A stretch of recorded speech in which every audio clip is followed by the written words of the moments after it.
Halo guys, selamat malam semuanya. Ketemu lagi sama gue di mana kalau bukan di Saputra Kori Official. Apa bareng semua hari ini guys? Semoga sehat selalu dan semoga kalian happy selalu ya. Akhirnya guys, kita ketemu lagi di malam Jumat ini dan seperti biasa di malam Jumat kita akan melakukan ritual-ritual yang sudah biasa kita lakukan di minggu-minggu sebelumnya. Mungkin kalian udah bosan dengan kata-kata gue yang selalu bilang ritual. Tapi guys, yang tentunya nggak akan kalian bosenin adalah cerita-cerita di setiap partnya yang tentunya pasti akan selalu berbeda-beda. Dan seperti saat ini gue udah pakai baju hijau. Terus abis itu spray gue ijo, bantal guling, bantal tidur, semua ijo, lighting ijo, semuanya ijo. Ini kesannya kayak penyembah Ratu Pantai Selatan gue ya, tapi it's okay guys. Ini gue ijo-ijo karena emang menyesuaikan sama spray gue, tapi itu nggak penting, oke? Sekarang kita bakal lanjut aja masuk ke story time #25. Tapi sebelum masuk ke ceritanya, di sini gue mau ngingetin dulu buat kalian semua yang mungkin belum nge-subscribe channel YouTube ini, bisa langsung di-subscribe sekarang juga. Gue kasih waktu 5 detik dari sekarang. Oke guys, thank you banget buat kalian semua udah mau pencet tombol subscribe-nya. Dan sekarang langsung aja kita bakal masuk ke storytime #25.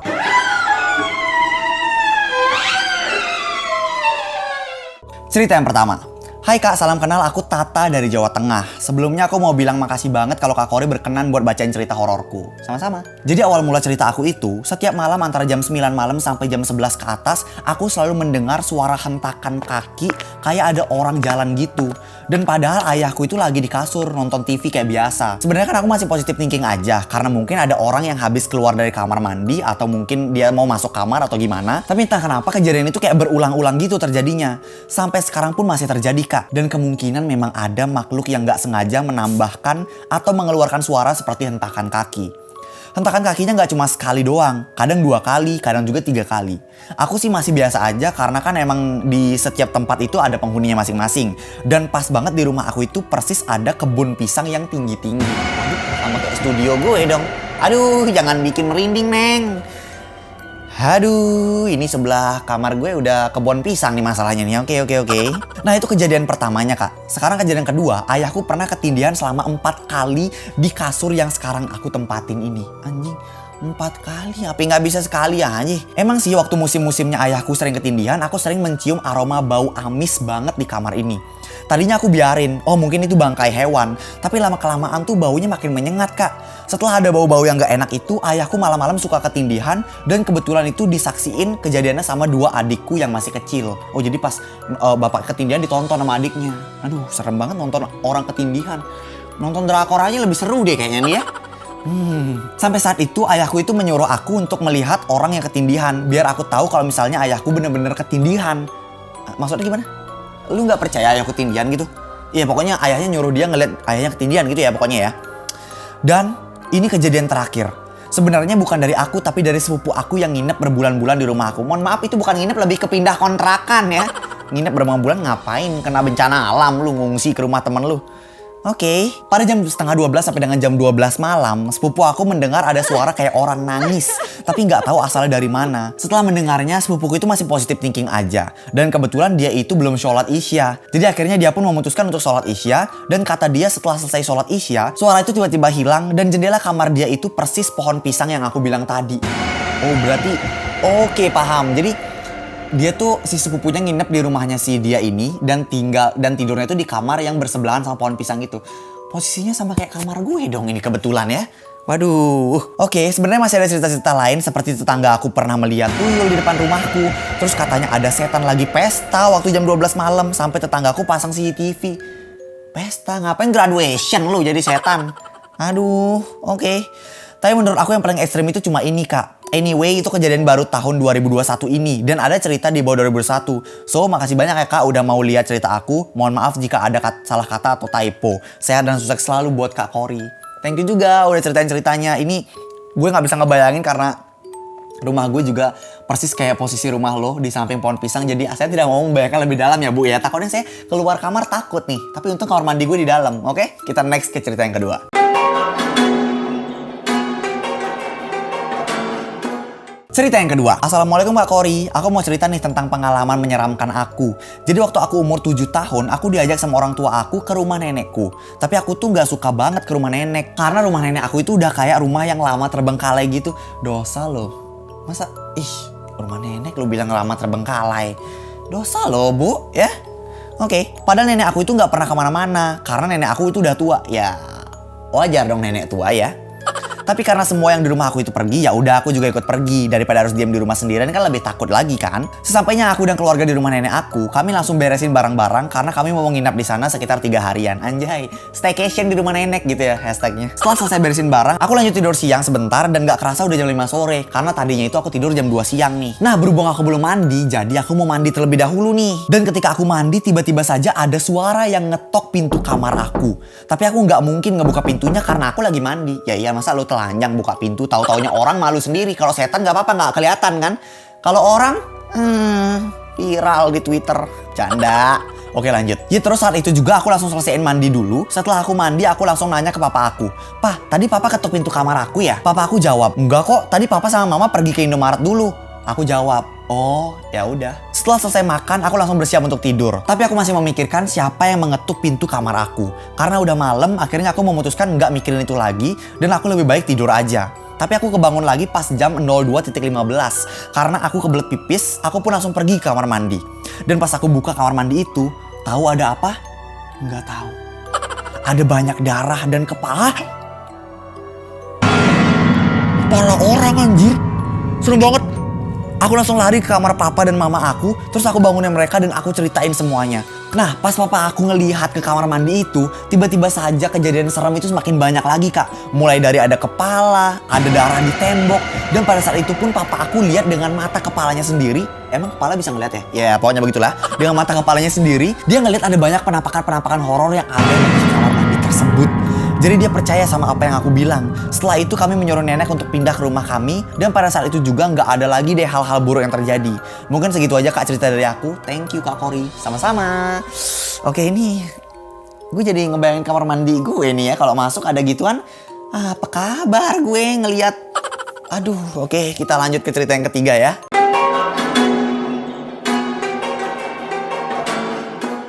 Cerita yang ketiga. Hai Kak, nama aku Shirley. Aku seorang gadis yang sedikit pemurung dan pendiam. Umurku 16 tahun, anak pertama dari keluarga kecil. Anjay, kayak baca cerpen nih gue. Oke, lanjut. Inilah ceritaku. Pada suatu ketika aku pindah rumah. Awal pindah aku biasa aja dan gak ada kejadian aneh. Tapi pada tahun 2018, di rumah itu aku mengalami kejadian aneh. Di malam hari itu aku sedang belajar di kasur tempat tidurku. Saat itu aku meletakkan handphone di atas buku. Lalu aku pergi mengambil minum.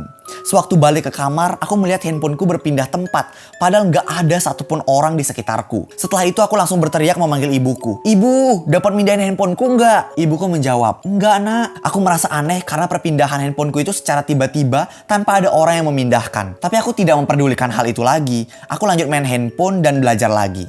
Gak lama terdengar suara orang nangis yang jauh banget. Karena merasa terganggu, aku langsung bilang, "Jangan nangis, aku di sini sangat terganggu. Aku lagi belajar, bisa nggak lebih mengerti?" Kayak ngomong sama gebetan aja mengerti. Pengertian kali, setan apain pengertian. Gak berselang lama, orang itu ketawa. Aku takut banget Kak. Aku langsung mencari ibu dan menceritakan semuanya. Tapi ibu aku gak percaya dengan apa yang aku bilang. Terus aku berusaha jelasin ke ayah. Tapi jawabannya juga sama kayak yang dibilang ibu. Ayah juga gak percaya sama kejadian yang ku alami. Di malam kedua, tepatnya di hari Kamis, yaitu malam Jumat, aku lagi belajar. Belajar mulu, perasaan tiap hari. Kuat banget lu belajar. Titisan Maudy Ayunda nih kayak ini nih. Oke, dia lagi belajar pas malam Jumat. Dan gak lama dari itu ibuku manggil aku. Ibuku bilang, "Nak, bisa beliin ibu sagu di warung?" Aku jawab, "Baik bu." Terus aku pergi ke warung. Sepulang dari warung, aku lihat ada sosok perempuan lagi naik tangga. Hah? Awalnya aku kira orang yang punya rumah itu, tapi rasa ingin tahu aku itu sangat tinggi dan benar-benar penasaran siapa cewek itu yang naik tangga itu. Aku langsung lihat dia dengan rasa ingin tahu. Nah, nggak lama dari itu aku perhatiin kaki dia kaki dia melayang katanya guys. Kaki dia melayang. Spontan aku langsung lari masuk ke rumah dan menganggap kejadian tadi tidak terjadi dan melupakan semuanya. Gak berakhir di situ, pas aku tidur, gak lama pun aku kebangun. Saat itu pukul 12.00. Aku lihat lagi ada sosok wanita pakai baju putih, terus rambutnya panjang nutupin mukanya. Dan arah mukanya itu natap ke aku. Aku pikir dia adikku. Perasaanku udah gak enak Kak. Aku cek ke samping, ternyata adikku lagi tertidur lelap. Walaupun aku takut, perlahan-lahan aku lihat ke depan dan bener-bener kaget banget. Karena sosok wanita itu udah di depan mataku. Oh my god. Jadi langsung deng. Kapak tujeng. Aduh. Sampai di sini dulu ya Kak ceritaku. Terima kasih. Oke, thank you sudah membuat bulu kuduk saya meriang, merinding, dan diafragma saya terangkat ya. Oke, kita lanjut ke cerita yang keempat.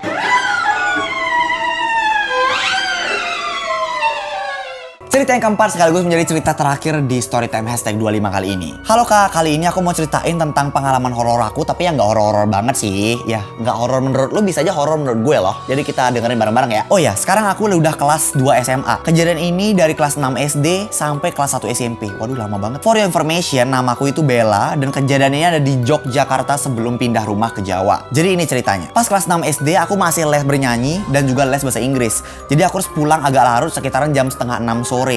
Tapi ada beberapa temanku yang lesnya sama sekitar 13 orang. 13 orang itu termasuk aku yang sedang les ya Kak. Setelah les bernyanyi, kami mau pindah ruangan karena tempat les di sekolah kami itu emang berbeda ruangan. Walaupun orang itu sedikit. Jadi walaupun orangnya yang ikut ekstra itu sedikit, jadi sekolahnya tuh kayak tetap pindah-pindah ruangan setiap ekstra. Jadi nggak memperhitungkan tentang banyak sedikitnya orang gitu. Ngerti kan? Pas udah di depan ruangan les bahasa Inggris, aku dengar ada suara orang berbisik bilang kayak gini. Kamu akan menjadi korban selanjutnya. Korban apaan? Korban ghosting nih, apa korban apaan? Mari kita lihat. Aku langsung refleks nangis. Padahal aku nggak tahu kenapa aku nangis. Dan tiba-tiba saja aku pingsan. Nah pas aku sadar aku sudah di rumah sakit Kak. Aku langsung tanyain ke teman-temanku dan orang tuaku. Kata teman-temanku aku kesurupan dan aku memukul pintu, tembok dan juga menampar di aduh sakit nih. Dan juga menampar diriku sendiri sampai berdarah-darah. Pas udah dengar itu aku langsung minta pulang. Padahal tanganku belum bisa dibilang sembuh. Tapi karena aku maksa jadi aku pulang jam 8 malam itu juga. Pas udah sampai di rumah aku disuruh tidur di kamar orang tuaku. Karena mereka takut kalau aku kesurupan lagi. Soalnya kesurupannya serem, nyakitin diri sendiri. Terus keesokan harinya aku di sekolah pas banget itu lagi jam kosong. Jadi aku ke kantin. Tapi pas aku ke kantin aku ngeliat tulisan. Dan tulisan itu kayak dipegang sama kuntilanak merah. Kuntilanak merah itu mukanya hancur banget. Matanya kayak berdarah gitu. Asli bikin mual banget. Kalau misalnya Kak Kori jadi aku pasti udah takut banget. Soalnya itu cuma aku aja yang bisa ngeliat. Dan yang lain gak bisa ngeliat. Aduh, gue bukan takut lagi sih. Udah pasti pingsan, kejang-kejang gue ngeliat kuntilanak merah. Aduh, nggak kebayang deh gue deh. Dan tiba-tiba saja kuntilanak itu nyamperin aku dan dia pun bilang kayak gini. Kamu nggak akan selamanya menjadi orang hidup. Aduh. Oh my God.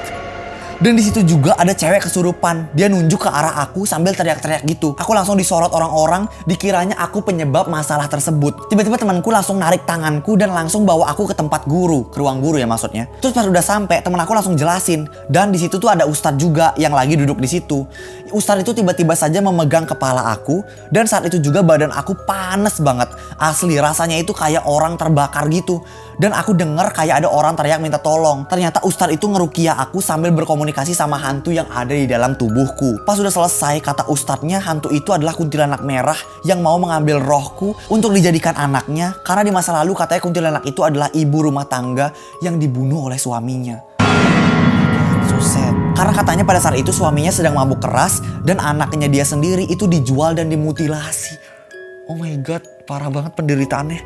Jadi kuntilanak merah itu sedih, makanya dia ngasih kode ke aku buat berjaga-jaga. Tapi untungnya teman aku yang narik itu udah sadar kalau itu bukan pertanda baik. Jadi aku dibawa ke ruang guru. Terus kata ustadz, kamu harusnya bersyukur karena temanmu punya refleks cepat. Dan andai saja itu tidak refleks, kamu bisa jadi korban yang mengenaskan. Tapi walaupun sudah dirukiah, aku masih bermimpi-mimpi yang aneh. Kayak misalnya pocong tanpa mata, suster ngesot yang bawa pisau. Pokoknya kayak gitu-gitu terus menerus mimpi aku. Waduh, serem banget mimpinya. Akhirnya kami memutuskan untuk pindah rumah. Karena ternyata rumah yang di Yogyakarta yang lagi aku tempatin sekarang ini adalah bekas tempat pesugihan dan tempat tumbal atau mayat dibuang. Waduh, pantesan mimpi kayak begitu. Makanya korban-korban itu mengganggu aku terus-terusan. Tapi sekarang aku udah pindah dan dirukiah lagi. Jadi alhamdulillah aku udah bisa hidup tenang tanpa ada yang mengganggu. Sekian Kak, maaf kalau nggak serem. Mohon maaf ini tidak ada kata tidak seremnya. Itu serem banget Bu. Aduh, kuntilanak merah. Pocong gak ada mata, terus ngeliat pakai apaan? Kacamata minus lu. Aduh. Oke, gue gak bisa ngebayangin tentang cerita yang terakhir ini.